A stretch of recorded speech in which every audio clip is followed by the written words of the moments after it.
Hello student, welcome to the Jugnu classes. आज हम शुरू करने जा रहे हैं सेक्सुअल रिप्रोडक्शन इन एल्बुको। इससे प्रीवियस वाली जो वीडियो थी हमारी, उसके अंदर हमने ए सेक्सुअल रिप्रोडक्शन इन एल्बुको तक डिस्कस कर लिया था कि एल्बुको के अंदर ए सेक्सुअल रिप्रोडक्शन किस टाइप से होता है, वो हमने देख लिया था। अब इस वीडियो में हम डिस्कस करेंगे सेक्सुअल रिप्रोडक्शन के बारे में। तो सबसे पहले एल्बुको के अंदर जो सेक्सुअल रिप्रोडक्शन हमें देखने को मिलता है, वो देखने को मिलता है oogamous टाइप का। oogamous टाइप यानी कि विषम युग्मक प्रकार का। विषम युग्मक प्रकार यानी कि इसमें जो गैमेट बनेंगे वो दोनों गैमेट अलग अलग टाइप के होंगे। एक मेल गैमेट होगा,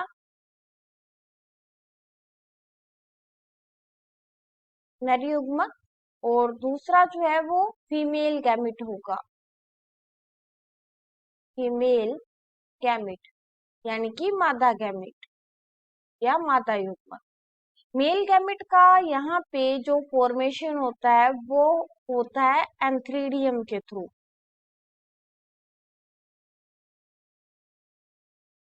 एंथ्रीडियम, जिसको फूधानी भी बोलते हैं।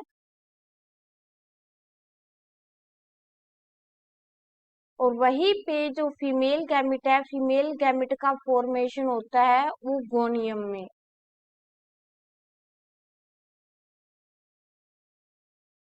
जिसको अंडधानी बोला जाता है। यानी कि ओवरऑल सबसे पहले जो हमारे पास कवक जाल है या माइसीलियम है, उस पे एंथ्रीडियम बनेंगे, ऊगोनियम बनेंगे। ऊगोनियम के अंदर आगे चल के फीमेल गैमेट बनेगा। एंथ्रीडियम के आगे अंदर चल के मेल गैमेट का फॉर्मेशन होएगा। फिर दोनों में फर्टिलाइजेशन होगा यानी कि निषेचन होएगा, और फिर आगे चल के उनसे नए एल्बुको का फॉर्मेशन होएगा। तो देखते हैं कि किस तरह से ये पूरी की पूरी प्रोसेस होती है।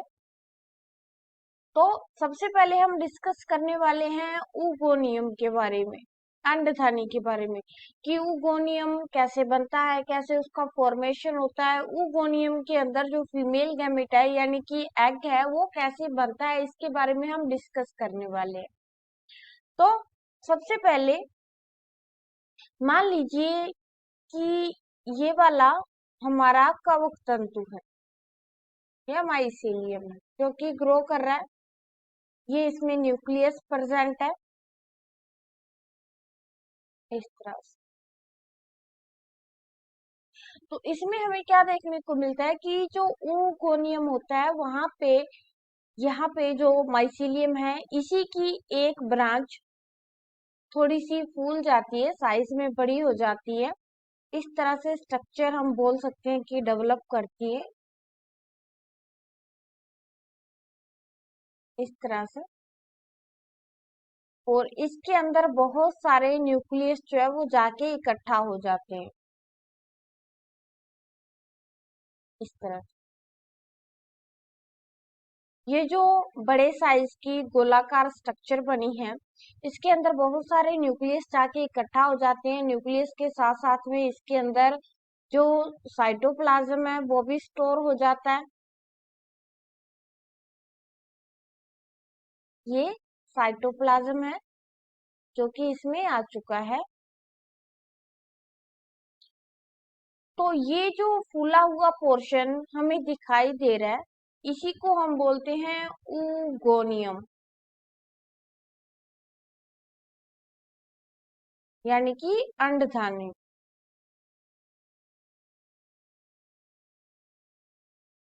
ऊगोनियम। अब यही ऊगोनियम आगे चल के फीमेल गैमेट का फॉर्मेशन करता है। कैसे करता है वो हम देखते हैं। यहाँ पे सबसे पहले क्या होएगा, सबसे पहले यहाँ पे जो माइसीलियम है, माइसीलियम के अंदर जो न्यूक्लियस प्रेजेंट है, वो एक जगह पे जाके इकट्ठा होना शुरू हो जाएंगे। वहां पे एक गोलाकार स्ट्रक्चर बनाएंगे जिसको हमने बोला ऊगोनियम। अब यहाँ पे ये वाला ऊगोनियम धीरे धीरे अपनी ग्रोथ करता है, और बाकी का जो माइसीलियम है यहाँ पे इससे सेपरेट हो जाता है सेप्टा के थ्रू। यानी कि अब यहाँ पे इनके बीच में पट का फॉर्मेशन हो जाएगा यहाँ पे इस तरह से। और ये वाले ऊपर वाला पोर्शन नीचे वाले पोर्शन से बिल्कुल अलग हो जाएगा इस तरीके से।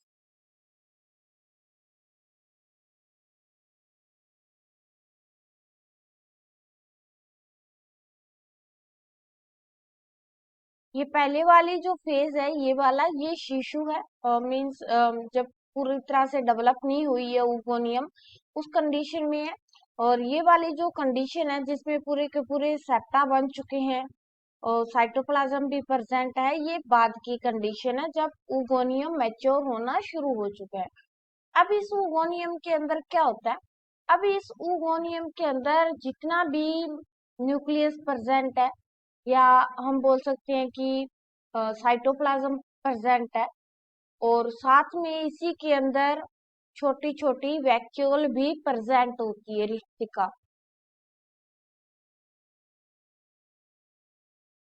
तो ये वाली जो है वो है वैक्यूल न्यूक्लियस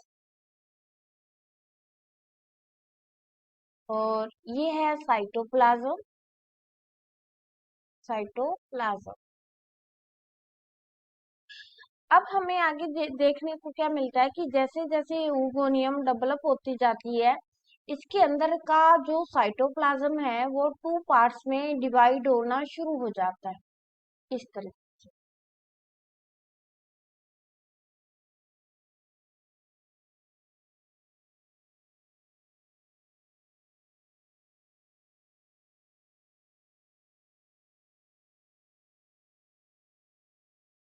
यहाँ पे सबसे सेंटर वाला जो पोर्शन है इसमें कुछ न्यूक्लियस पाए जाते हैं यहाँ पे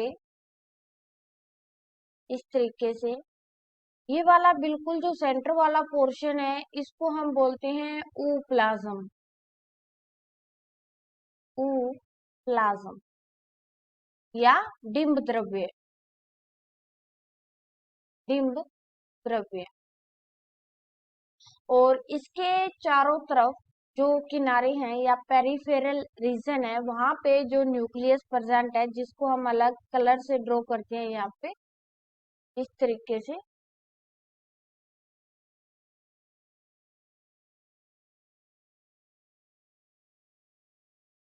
ये आपको बताने के लिए कि ये हमने पेरिप्लाज्म बनाया है, ये वाला रीजन ओ प्लाज्म का है। तो ये ग्रीन कलर वाले जो न्यूक्लियस हैं वो मेनली पेरिप्लाज्म के हैं। पेरिप्लाज्म जिसको हम बोलते हैं परिद्रव्य। और इसी के साथ में क्या होता है यहाँ पे जो वैक्यूल प्रेजेंट थी वो वैक्यूल सारी की सारी यहाँ पे परिद्रव्य के अंदर चली जाती है इस तरीके से।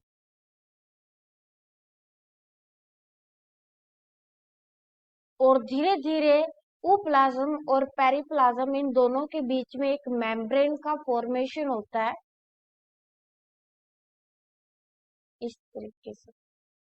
यहाँ पे इन दोनों के बीच में एक मेम्ब्रेन का फॉर्मेशन होता है जिसके कारण जो ऊप्लाज्म है वो पेरिप्लाज्म से एक मेम्ब्रेन के द्वारा आइसोलेट हो जाती हैं, अलग हो जाती हैं।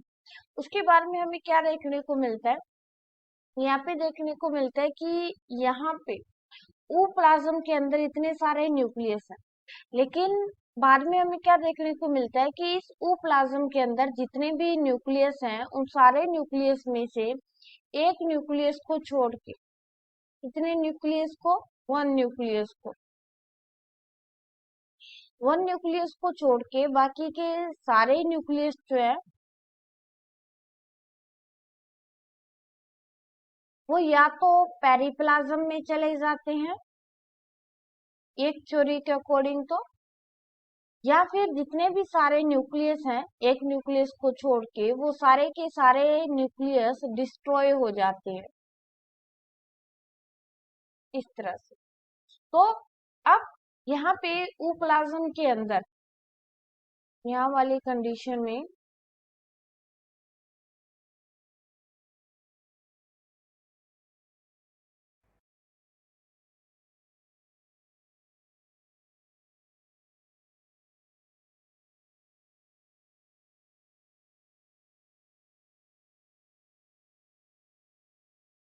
यहाँ पे एक न्यूक्लियस बचेगा, बाकी के सारे न्यूक्लियस जो है वो मेनली पेरिप्लाज्म में आ जाएंगे या फिर डिस्ट्रॉय हो जाएंगे।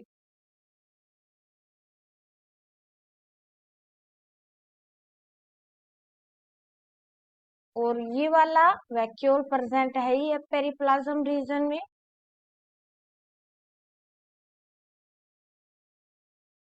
और साथ में यहाँ पे इनके बीच में ये वाली प्लाज्मा मेम्ब्रेन।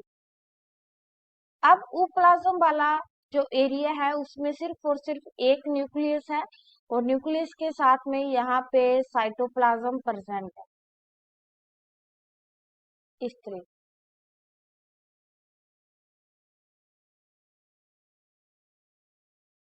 और यहाँ पे ये वाली जो स्ट्रक्चर बनी है ऊगोनियम प्लाज्म या डिम्ब द्रव्य, इसी एक न्यूक्लियस को एग की तरह हम मानते हैं, यानी कि ये एक न्यूक्लियस एग की तरह बिहेव करता है, या फिर हम बोल सकते हैं कि ये फीमेल गैमेट की तरह बिहेव करता है,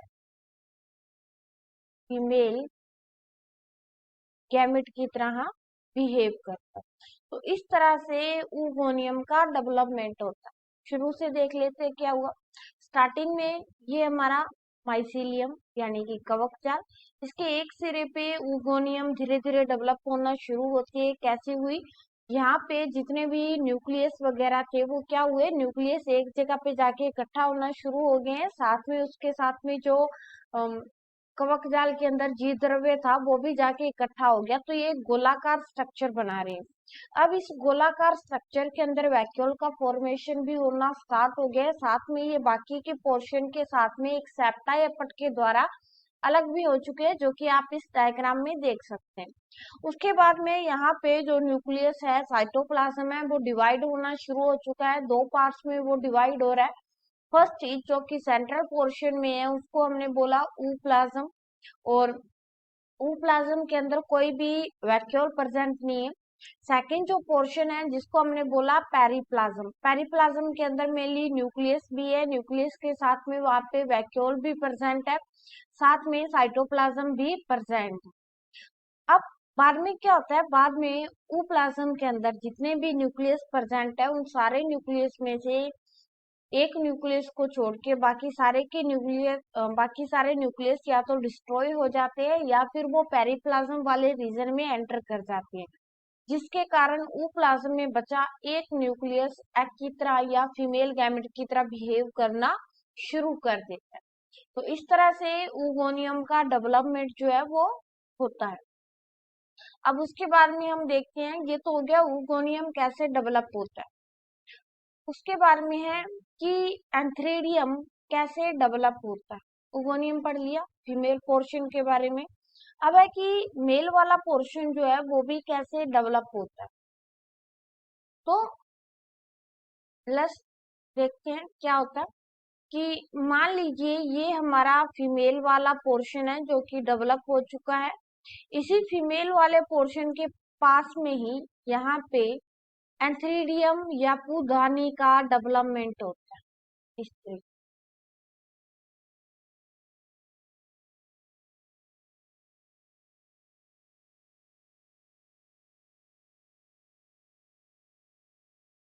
यहाँ पे न्यूक्लियस है, और ये हमारा फीमेल वाला पोर्शन है जिसमें ऊगोनियम पेरिप्लाज्म वाला रीजन है, ये वाला।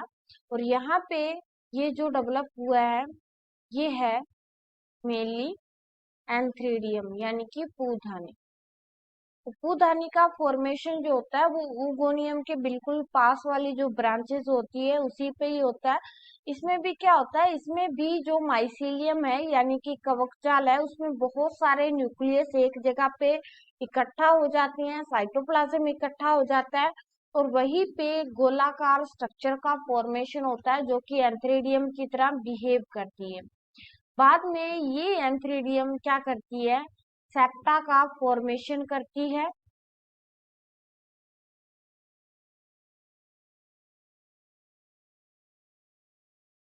इस तरीके से ये एंथ्रेडियम बनाया हमने, सिर्फ हुगोनियम यहाँ पे शो नहीं किया। ये न्यूक्लियस है और ये क्या करती है, ये एक सेप्टा के थ्रू बाकी का जो पोर्शन है कवक जाल का या माइसेलियम का, उससे आइसोलेट हो जाती है इस तरीके से। एंथ्रीडियम के अंदर लगभग 6 से 7 न्यूक्लियस होते हैं, 6 से 7 न्यूक्लियस। बट बाद में ये देखा जाता है कि 6 से 7 न्यूक्लियस में से सिर्फ एक न्यूक्लियस ही एक्टिव रहता है,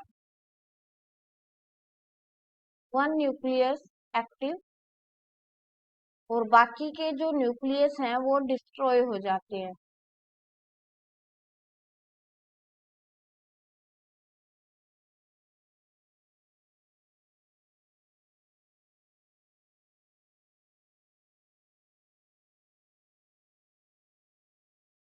बाकी के जो न्यूक्लियस हैं वो डिस्ट्रॉय हो जाएंगे, तो अब यहाँ पे सिर्फ एक ही न्यूक्लियस हमें दिखाई देगा। तो ये जो स्ट्रक्चर बनेगी वो इस तरह से बनेगी। ये सेप्टा जो कि डेवलप हुआ है, और यहाँ पे एक न्यूक्लियस प्रेजेंट है, बाकी के न्यूक्लियस डिस्ट्रॉय हो चुके हैं। और ये जो न्यूक्लियस बचा है ये मेल गैमेट की तरह बिहेव करता है, ये मेल गैमेट की तरह बिहेव करता है।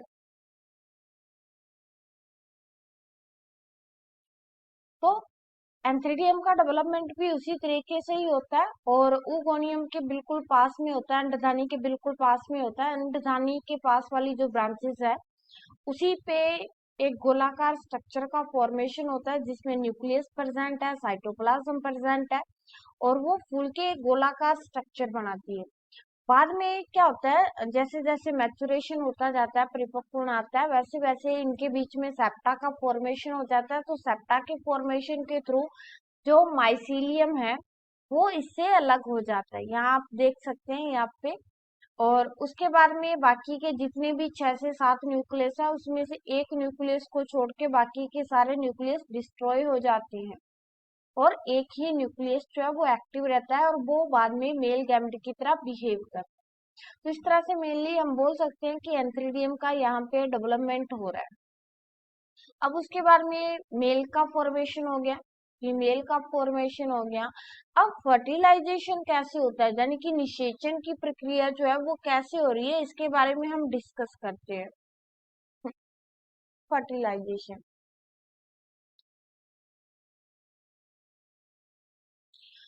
फर्टिलाइजेशन के अंदर मेनली अगर आप लोगों को पता हो तो फर्टिलाइजेशन क्या होता है, तो फर्टिलाइजेशन होता है मेल गैमेट यानी कि नर युग्मक और जो फीमेल गैमेट है,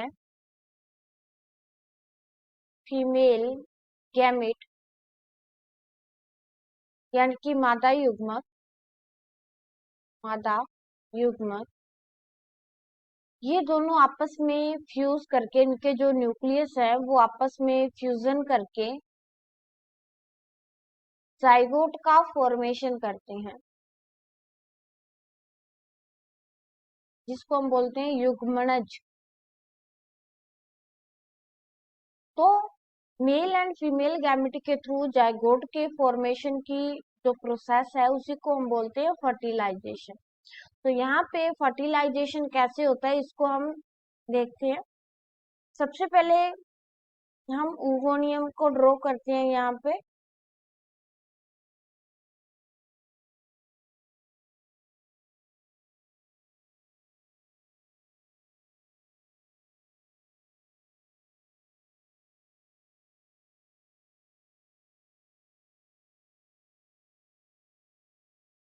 इस तरीके से ये हमारा ऊगोनियम वाला सेंटर पोर्शन, यहाँ पे एग प्रेजेंट है, और यहाँ पे पेरिप्लाज्म वाले न्यूक्लियस प्रेजेंट है, इस तरीके से। साथ में यहाँ पे वैक्यूल भी प्रेजेंट है, रिक्तिका। और हमने शुरू में डिस्कस किया था कि ऊप्लाज्म और पेरिप्लाज्म के बीच में एक मेम्ब्रेन प्रेजेंट है, और यहाँ पे ये साइटोप्लाज्म, इस तरीके। और यहाँ पे ये वाला मेल न्यूक्लियस,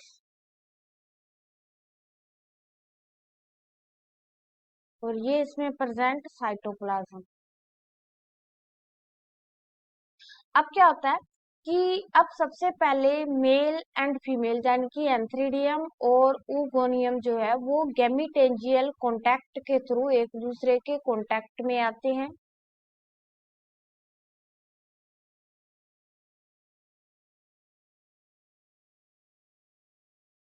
गैमीटेंजियल कांटेक्ट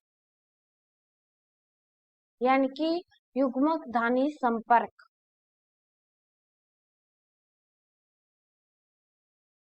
युग्मक धानी संपर्क, ये भी एक युग्मक धानी है, ये दूसरी युग्मक धानी है। तो इन दोनों के संपर्क के थ्रू कैसे फर्टिलाइजेशन होता है वो हम देखते हैं। तो सबसे पहले क्या होगा, सबसे पहले गैमीटेंजियल कांटेक्ट के थ्रू ये दोनों एंथ्रीडियम और ऊगोनियम एक दूसरे के पास में आएंगे। पास में आने के बाद में इनकी यहाँ पे जो वॉल प्रेजेंट है यानी कि भित्ति जो प्रेजेंट है वो आपस में फ्यूज कर जाएगी। फ्यूज करने के बाद में हम देख सकते हैं यहाँ पे इस तरीके से हमें देखने को मिलेगा।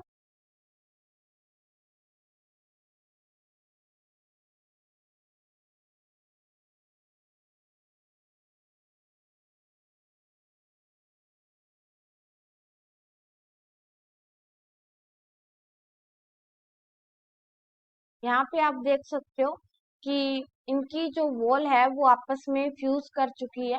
फ्यूज करने के बाद में यहाँ पे मेनली जो न्यूक्लियस प्रेजेंट है मेल वाला वो क्या करेगा, वो एक जर्म ट्यूब के थ्रू यहाँ से क्रॉस होता हुआ अंदर की साइड में आएगा। ये जर्म ट्यूब का फॉर्मेशन हुआ एंथ्रीडियम से। यहाँ वाला जो न्यूक्लियस है वो मेनली यहाँ आएगा, और इसके बीच में यहाँ पे ये हमारे वाला फीमेल वाला एग वाला न्यूक्लियस प्रेजेंट है। ये इसके चारों तरफ जो साइटोप्लाज्म है वो एक आप बोल सकते हो कि साइटोप्लाज्म एक जगह पे इकट्ठा हो जाता है, इकट्ठा होके एक टाइप से बॉडी का फॉर्मेशन करता है, इस तरीके से।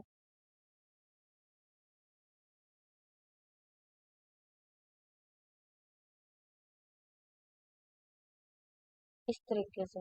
और इसमें एक जगह पे न्यूक्लियस जो है वो अटैच रहता है यानी कि एग जो है वो अटैच रहता है, और बाकी के जो पेरिप्लाज्म है वो मेनली यहाँ पे प्रेजेंट है।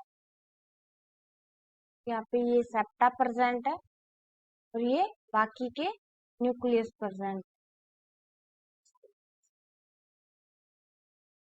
अब एक्चुअली में हुआ क्या कि सबसे पहले ऊगोनियम और एंथ्रीडियम दोनों एक दूसरे के कांटेक्ट में आए। कांटेक्ट में आने के बाद में इनके गैमीटेंजियल कांटेक्ट हुआ। गैमीटेंजियल कांटेक्ट के थ्रू इन दोनों एक दूसरे के बिल्कुल पास में आ गए। पास में आने के बाद में इनकी जो भित्ति थी जो वॉल थी आपस में अटैच थी वो फ्यूज हो गई है। फ्यूज होने के बाद में यहाँ पे जो एंथ्रीडियम है, एंथ्रीडियम के अंदर जो वॉल प्रेजेंट है, थिन वॉल प्रेजेंट है पतली, वो क्या करती है, वो एक ट्यूब का फॉर्मेशन करती है, और वो ट्यूब पेरिप्लाज्म को क्रॉस करते हुए ऊप्लाज्म में आती है। और यहाँ पे जो एंथ्रीडियम के अंदर न्यूक्लियस है वो भी इस ट्यूब के अंदर आ चुका है। अब ये ट्यूब क्या करती है, ये जाती है ऊप्लाज्म वाले रीजन में। यहाँ पे एक न्यूक्लियस प्रेजेंट है और साइटोप्लाज्म प्रेजेंट है। अब यहाँ पे आने के बाद में क्या होता है, कि ये जो साइटोप्लाज्म है वो एक तरह से पिंड का फॉर्मेशन करता है, प्रोटीन आप बोल सकते हो कि बॉडी का फॉर्मेशन करता है। और उसके एक किनारे पे यहाँ पे एग जो है वो अटैच रहता है। ये जो पूरी की पूरी स्ट्रक्चर बनी है इसको हम बोलते हैं सीनोसेंट्रम।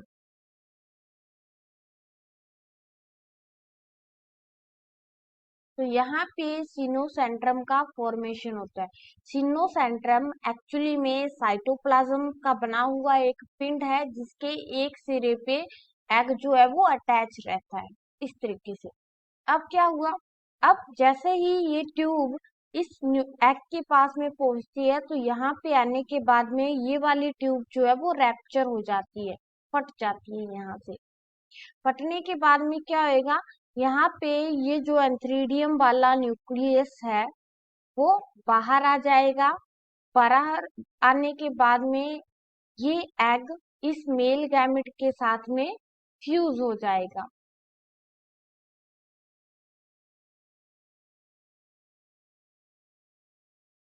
इस तरीके से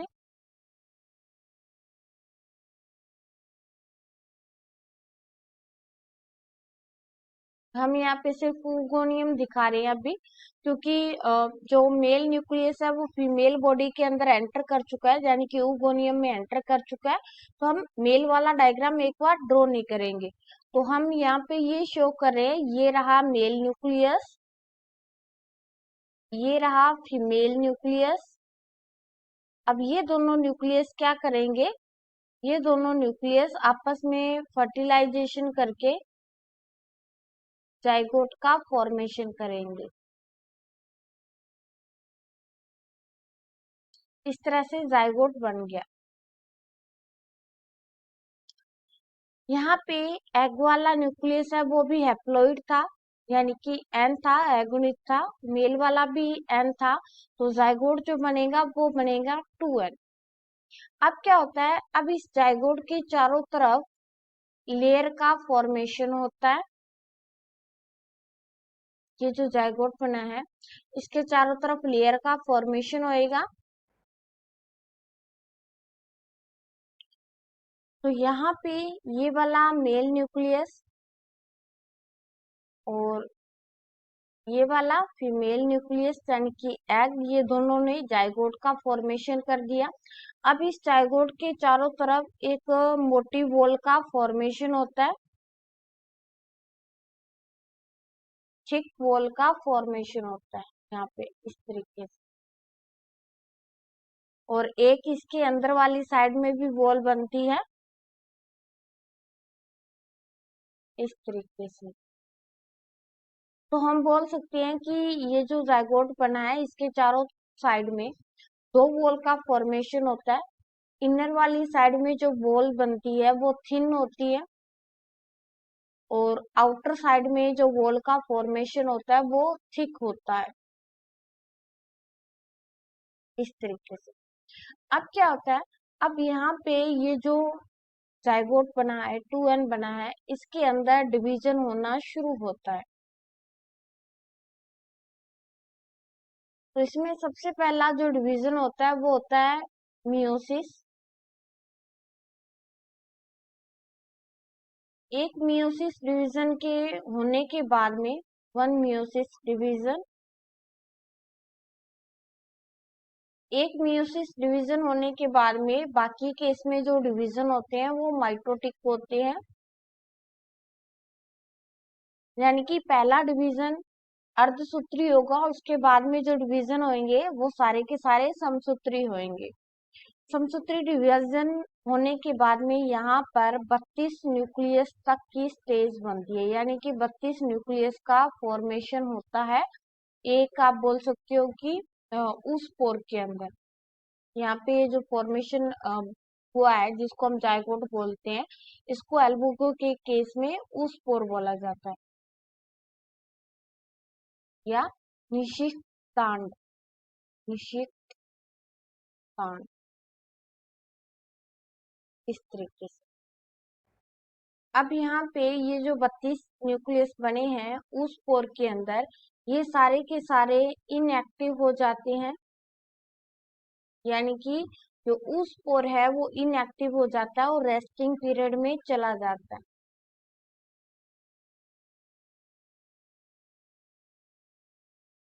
रेस्टिंग पीरियड में इसलिए चला जाता है क्योंकि अब यहाँ पे इन्वायरमेंट जो है हमारे चारों साइड का जो इन्वायरमेंट है वो अभी फेवर नहीं कर रहा उस पोर के अंदर जितने भी न्यूक्लियस प्रेजेंट है उसको जर्मिनेट करने के लिए। तो जब तक कंडीशन उस पोर के फेवर में नहीं होएगी तब तक वो रेस्टिंग पीरियड में रहेगा। चारों तरफ उसके थिक वॉल प्रेजेंट है ही है तो उसको प्रोटेक्शन देगी। जैसे ही कंडीशन फेवर में आएगी यानी कि बरसात वगैरह का जो सीजन होता है उस टाइम जो आएगा तो उस टाइम यहाँ पे जितने भी न्यूक्लियस है वो सारे के सारे एक्टिव हो जाएंगे। एक्टिव होने के बाद में वो आगे जूस पोर या चल बीजाणु का फॉर्मेशन करेंगे और उससे आगे नए एल्बुगो का फॉर्मेशन हो जाएगा। तो यहाँ पे फर्टिलाइजेशन हो गया है। फर्टिलाइजेशन के बाद में उस पोर बने हैं। उस पोर बनने के बाद में पहला डिवीजन अर्धसूत्री बाकी के समसूत्री डिवीजन भी हो चुके हैं। 32 न्यूक्लियस तक की स्टेज बन चुकी है लेकिन ये अभी रेस्टिंग पीरियड में प्रेजेंट है। अभी इनका जर्मिनेशन नहीं हुआ।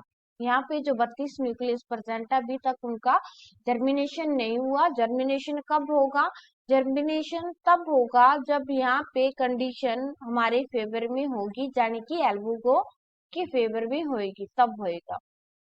अब उसके आगे हम देखते हैं कि उस पोर यानी कि निषिक्तांड जो है उसका जर्मिनेशन कैसे होता है। तो मान लीजिए बारिश वगैरह का टाइम है, अच्छी खासी बारिश हुई है, इन्वायरमेंट में भी मॉइस्चर वगैरह प्रेजेंट है तो उस टाइम क्या होएगा? उस टाइम यहाँ पे जो उस पोर है वो एक्टिव हो जाएगा। तो जब कंडीशन फेवर में हो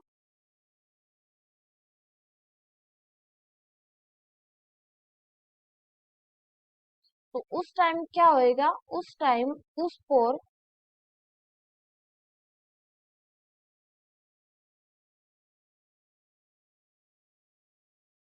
जर्मिनेट होएगा।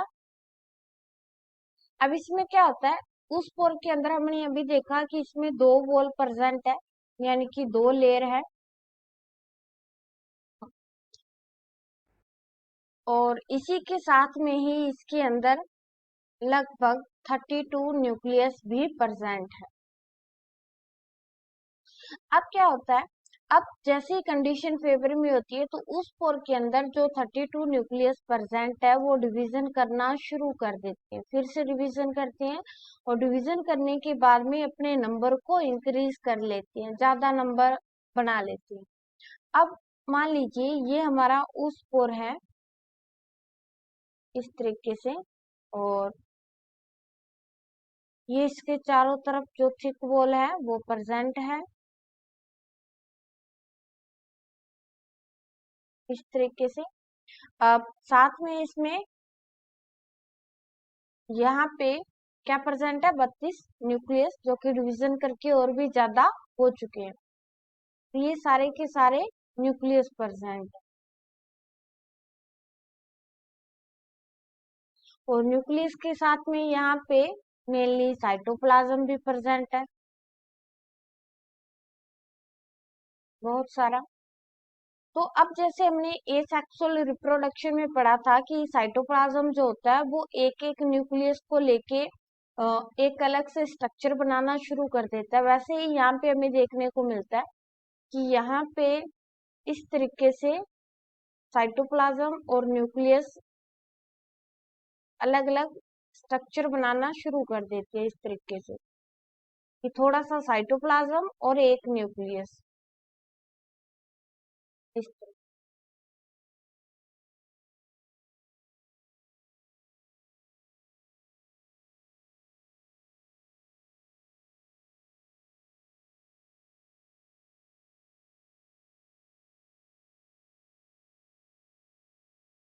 अब ये जितनी भी स्ट्रक्चर बनी है यहाँ पे 32 न्यूक्लियस के डिवीजन के बाद में और भी डिवीजन हुए हैं तो बहुत सारे न्यूक्लियस हैं और वो सारे न्यूक्लियस अपनी चारों तरफ में थोड़ा थोड़ा साइटोप्लाज्म को भी इकट्ठा कर रहे हैं और स्ट्रक्चर बना रहे हैं। हर एक स्ट्रक्चर से आगे चल के जूस पोर का फॉर्मेशन होता है। जूस पोर जिसको हम बोलते हैं चल बीजाणु।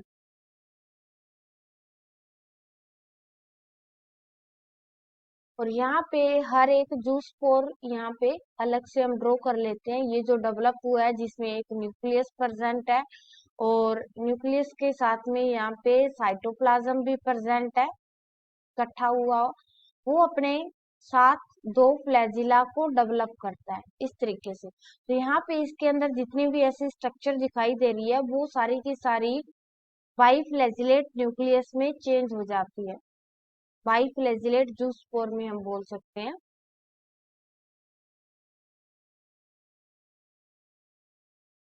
बाइफ्लैजिलेट जूस स्पोर में डेवलप हो चुकी, और ये सारी की सारी स्ट्रक्चर कहाँ बनी है, इस उस पोर के अंदर बनी है। तो ऐसे बहुत सारे इसमें डेवलप हो जाएंगे। अब क्या होएगा, अब जैसे ही यहाँ पे इस उस पोर को वाटर मिलेगा, यानी कि कंडीशन फेवर में होगी, तो वाटर गेन करने के बाद में इसकी जो लेयर है दोनों, वो डिस्ट्रॉय हो जाएगी। लेयर डिस्ट्रॉय हो जाएगी। लेयर के डिस्ट्रॉय होने के बाद में यहाँ पे जितने भी इसके अंदर जूस पोरियचल बीजाणु डेवलप हुए हैं वो सारे के सारे बाहर इन्वायरमेंट में रिलीज हो जाएंगे। रिलीज हो चुके हैं। रिलीज होने के बाद में ये जो बाइफ्लैजिलेट जूस पोर है वो किसी हेल्थी प्लांट पे जाएंगे। हेल्दी प्लांट पे जाएंगे। हेल्दी प्लांट के अंदर जो स्टोमेटा पाए जा रहे हैं, या मान लो प्लांट में कोई इंजरी हो गई, तो वो क्या करेंगे, ये जो जूस पोर है वो उस इंजरी के थ्रू या फिर स्टोमेटा के थ्रू प्लांट के अंदर फिर से एंटर कर जाएंगे। ये क्या करेंगे, अब प्लांट के अंदर फिर से एंटर कर जाएंगे। और एंटर करने के बाद में ये क्या करेंगे, वहां पे नया माइसीलियम यानी कि कवक जाल ग्रो कर देंगे। तो इस तरह से किसी नए प्लांट में भी इन्फेक्शन जो है वो दोबारा से हो जाएगा। तो जर्मिनेशन ऑफ ऊस्पोर में सबसे पहले हम देखते हैं क्या हुआ। सबसे पहले ऊस्पोर जिसमें दो लेयर प्रेजेंट है, बाहर वाली थिक है, इनर वाली थिन है, और साथ में 32 न्यूक्लियस है। अब इस 32 न्यूक्लियस में भी डिवीजन और ज्यादा होंगे, और ज्यादा डिवीजन होने के बाद में यहाँ पे साइटोप्लाज्म क्या करेगा, हर एक न्यूक्लियस के अपने साथ में लेकर एक छोटी छोटी स्ट्रक्चर बनाएगा जिसमें फ्लैजिला प्रेजेंट है, जिसको हमने बोला जूस्पोर। तो जूस्पोर बनेगा। अब जूस्पोर बनने के बाद में जैसे ही बहुत ज्यादा वाटर माउंट हो जाएगी, उस टाइम यहाँ पे जो उस पोर है वो वाटर को लेकर फूल जाएगा। फूलने से दोनों लेयर डिस्ट्रॉय हो जाएंगी, और वो जितने भी चल बीजाणु या जूस पोर बने हैं वो रिलीज हो जाएंगे। रिलीज होने के बाद में वो नए स्वस्थ हेल्थी प्लांट पे जाएंगे, वहां पे एंटर करेंगे, चाहे उसमें कोई इंजरी हुई हो उसके थ्रू या फिर स्टोमेटा के थ्रू। एंटर करने के बाद में वो क्या करेंगे, सेल के बीच में फिर से एक माइसीलियम ग्रो करना शुरू कर देंगे इस तरीके से। ये सेल है प्लांट की।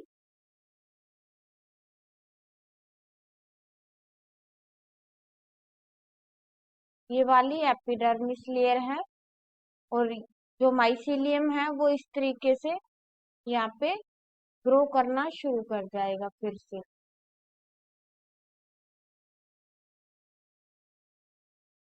और साथ में ये सेल से न्यूट्रिशन लेता जाएगा, साथ में ग्रो होता जाएगा, डेवलप होता जाएगा आगे की तरफ। तो इस तरह से हमें एल्बुगो के अंदर जो सेक्सुअल रिप्रोडक्शन है वो देखने को मिलता है। उसके बाद में है लाइफ साइकिल ऑफ एल्बुगो, यानी कि एल्बुगो की जो लाइफ है वो ओवरऑल कैसे चलती है, इसके बारे में हमने देखेंगे। तो सबसे पहले ये मान लीजिए एल्बुगो,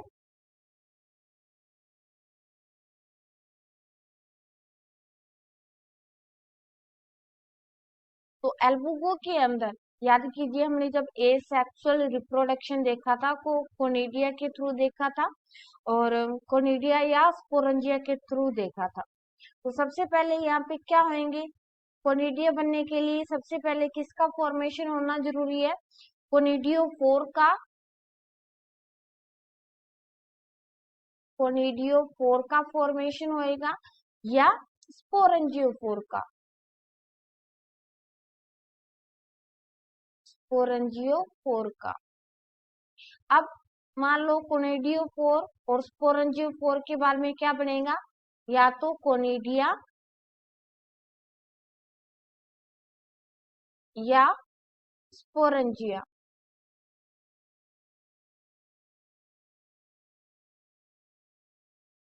इस तरीके से उसके बाद में ये कोनिडिया और स्पोरेंजिया जर्मिनेट होके जूस्पोर का फॉर्मेशन करते हैं। जूस्पोर का फॉर्मेशन होने के बाद में हमने देखा था कि फ्लैजिला गिर जाते हैं और सिस्ट का फॉर्मेशन होता है। सिस्ट के चारों तरफ मोटिव वॉल प्रेजेंट होता है। उसके बाद में सिस्ट क्या करता है, एक जर्म ट्यूब बनाता है। जर्म ट्यूब के थ्रू वो क्या करता है, प्लांट में दोबारा से एंटर कर जाता है स्टोमेटा के थ्रू या इंजरी के थ्रू, और फिर से नया एल्बुगो का माइसीलियम ग्रो कर देता है। तो ये वाला कौन से टाइप का रिप्रोडक्शन है, एसेक्सुअल। ये हमने बड़ा डिस्कस किया, आपको याद होगा। अब सेक्सुअल रिप्रोडक्शन कैसे होता है इसके बारे में हम देखते हैं। तो सबसे पहले एल्बुको के ऊपर मेल एंड फीमेल पार्ट बने। फीमेल पार्ट को हमने क्या बोला था, उगोनियम, और मेल पार्ट को हमने क्या बोला था, एंथ्रीडियम। ये रहा एंथ्रीडियम। उसके बाद में उगोनियम से क्या बना, एग या फीमेल गैमेट।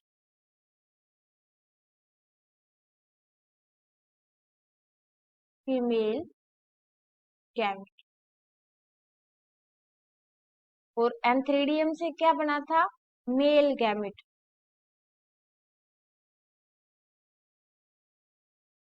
अब उसके बाद में कौन सी प्रोसेस हुई थी, उसके बाद में हुआ था फर्टिलाइजेशन। इन दोनों के बीच में क्या हुआ, फर्टिलाइजेशन प्रोसेस हुई।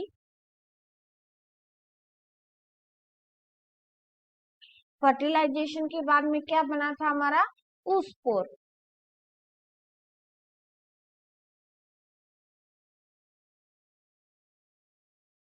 अब oospore के अंदर किसका फॉर्मेशन हुआ था, अभी हमने देखा कि oospore के अंदर जूस्पोर यानी कि चल बीजाणु का फॉर्मेशन हुआ था।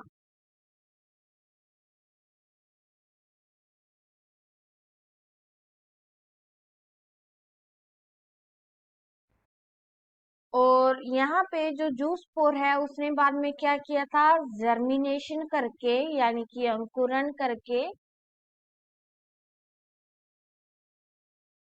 जर्मिनेशन की प्रोसेस के थ्रू एल्बुगो का फिर से निर्माण कर दिया था। स्टोमेटा के थ्रू या फिर इंजरी के थ्रू फिर से प्लांट बॉडी में एंटर किया था ना, तो वो क्या करेगा, फिर से एल्बुगो का फॉर्मेशन कर देगा। और ये कौन से टाइप का रिप्रोडक्शन है, सॉरी,